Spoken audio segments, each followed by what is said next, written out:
मनुष्यों के पास एक बहुत बड़ा वरदान है जो किसी और प्राणी के पास नहीं है, और वो है वाणी, बोली या वचन, जिसे बोलकर हम अपने आप को एक्सप्रेस करते हैं। पूरे संसार में नज़र दौड़ाएं तो मनुष्य ही एकमात्र प्राणी है जो बोल सकता है।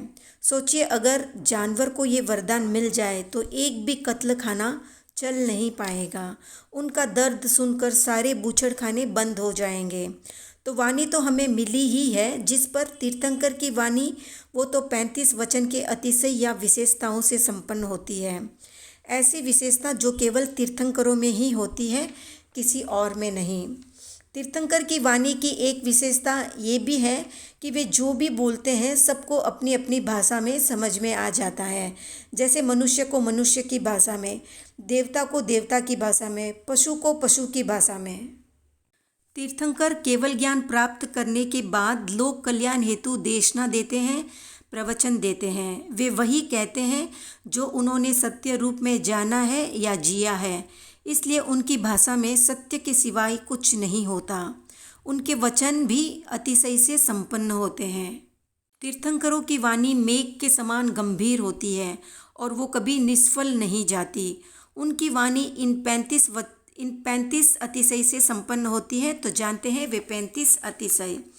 पहला है लक्षण युक्त, दूसरा है उच्च स्वभाव युक्त, तीसरा है ग्राम्य शब्दों से रहित, चौथा है मेघ जैसी गंभीर, पांचवा है प्रतिध्वनि युक्त, छठा है सरल, सातवां है राग युक्त, आठवां है अर्थ की गंभीरता युक्त, नौवां है पूर्वापर विरोध रहित, 10वां है शिष्टता सूचक, 11वां है संदेह रहित, 12वां है पर दोषों को प्रकट नहीं करने वाली, 13वां है श्रोताओं के हृदय को आनंदित करने वाली, 14वां है देश काल के अनुरूप, 15वां है विवेच्य विषय का अनुसरण करने वाली, 16वां है परस्पर संबंध और अति विस्तार से रहित होती है, 17वां है पद व वाक्यानुसारिणी होती है, 18वां है प्रतिपाद्य विषय के बाहर न जाने वाली विधि न जाने वाली, 19वां है अमृत सी मधुर होती है उनकी वाणी,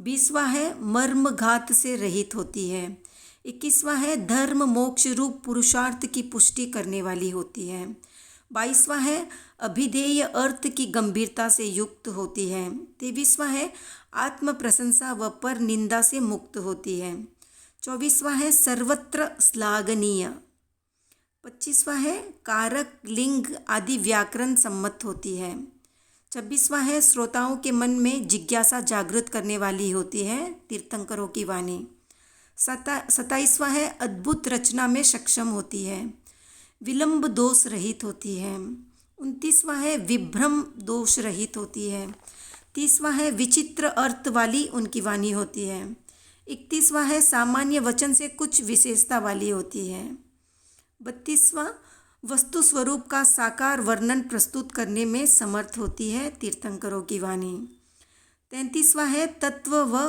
ओज युक्त होती है, 34वां है स्व पर को खिन्न नहीं करने वाली होती है, 35वीं है विवक्षित अर्थ को सम्यक व पूर्व रूप से सिद्ध करने वाली होती है।